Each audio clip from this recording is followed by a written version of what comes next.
11គំនិតធ្វើឲ្យជីវិតរបស់យើងប្រសើរឡើងជាប្រចាំ 1. ចង់ជោគជ័យអ្វីក៏ដោយដំបូងត្រូវមានទម្លាប់ល្អជាមុនសិនទម្លាប់ល្អគឺជាទម្លាប់ទាំងឡាយណាដែលធ្វើឲ្យយើងប្រសើរឡើងជារៀងរាល់ថ្ងៃដូចជាទម្លាប់អនាម័យខ្លួនប្រាណទម្លាប់បរិភោគល្អទម្លាប់ហាត់ប្រាណទម្លាប់រៀនសូត្រទម្លាប់អានសៀវភៅទម្លាប់និយាយពាក្យល្អៗទម្លាប់តស៊ូទម្លាប់ស្មោះត្រង់ទម្លាប់ញញឹមទម្លាប់ធ្វើការឲ្យអស់ពីចិត្តទម្លាប់ស្ដាប់ដោយយកចិត្តទុកដាក់ទម្លាប់ដឹងគុណ 2. ចង់ជោគជ័យលើកិច្ចការណាមួយដំបូងត្រូវបង្កើតទម្លាប់ធ្វើកិច្ចការនោះឲ្យបានជារៀងរាល់ថ្ងៃ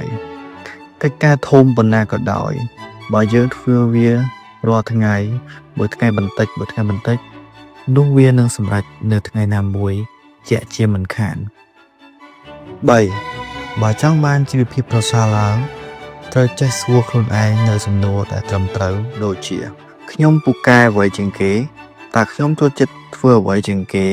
បច្ចុប្បន្នខ្ញុំមានអ្វីខ្លះដែលអាចប្រើប្រាស់បានតើកិច្ចការអ្វីខ្លះដែលខ្ញុំត្រូវតែធ្វើជារៀងរាល់ថ្ងៃដើម្បីទៅដល់គោលដៅត្រូវចាំថាការសង្ឃឹមលើអ្នកដទៃអាចធ្វើឲ្យយើងខកចិត្តត្រូវប្រើប្រាស់អ្វីដែលខ្លួនមានដោយដុសខាត់វាឲ្យល្អហើយប្រើប្រាស់វាការដាក់ក្តីរំពឹងលើអ្នកដទៃគឺជាការមើលងាយលើអ្វីដែលខ្លួនឯងមានការប្រើប្រាស់អ្វីដែលខ្លួនមានឲ្យអស់ពីសមត្ថភាពពេលនោះអ្នកដទៃនឹងជួយអ្នកកុំសុំឲ្យគេជួយទាំងយើងមិនបានប្រឹងប្រែងតែត្រូវប្រឹងប្រែងរហូតគេសុំជួយយើង 4. ចង់ជោគជ័យអ្វីក៏ដោយត្រូវរៀនគ្រប់គ្រងសកម្មភាពប្រចាំថ្ងៃខ្លួនឯងជាមុនសិនបើសកម្មភាពខ្លួនឯងគ្រប់គ្រងមិនបានមានន័យថាយើងធ្វើសកម្មភាពខុសពីគោលដៅពេលហ្នឹងយើងនឹងបរាជ័យ 5. ដំបូងត្រូវមានវិន័យពេលយូរទៅនឹងក្លាយទៅជាទម្លាប់ហើយទម្លាប់នឹងនាំអ្នកទៅរកភាពជោគជ័យឬបរាជ័យទៅតាមវិន័យដែលអ្នកបានប្រតិបត្តិមនុស្សគ្មានវិន័យ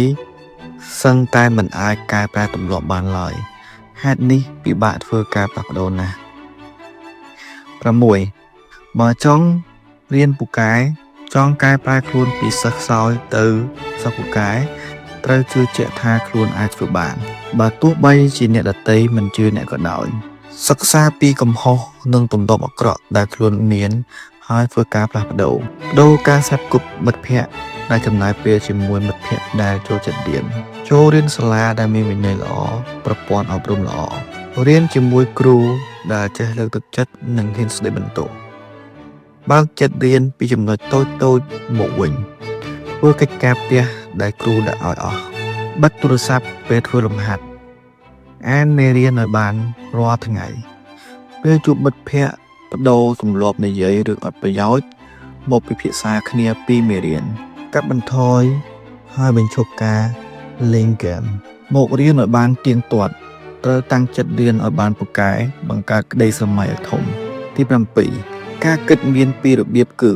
គិតដោយដឹងខ្លួននិងគិតដោយមិនដឹងខ្លួនគិតដោយដឹងខ្លួនគឺខ្លួនយើងជាអ្នកគិតហើយគិតដោយមិនដឹងខ្លួនគឺចិត្តរបស់យើងជាអ្នកគិតជាធម្មតាក្នុងចំណោមការគិតទាំងអស់ជាមធ្យមការគិតដោយខ្លួនការគិតជាធម្មតាក្នុងចំណោមការគិតទាំងអស់ជាមធ្យមការគិតដោយមិនដឹងខ្លួនមានរហូតដល់ 95% ហេតុនេះហើយទើបយើងតែងតែគិតរឿងដដែលហើយធ្វើសកម្មភាពដដែល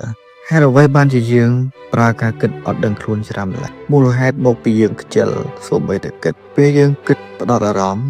លើអ្វីមួយខ្លាំងវានឹងកើនចំណង់ក្នុងការធ្វើកិច្ចការនោះបើខ្ជិលសូម្បីតែគិតយើងនឹងគិតដដែលធ្វើដដែលលទ្ធផលដដែលទី 8 បញ្ហារបស់យើងសឹងតែគ្រប់គ្នាគឺ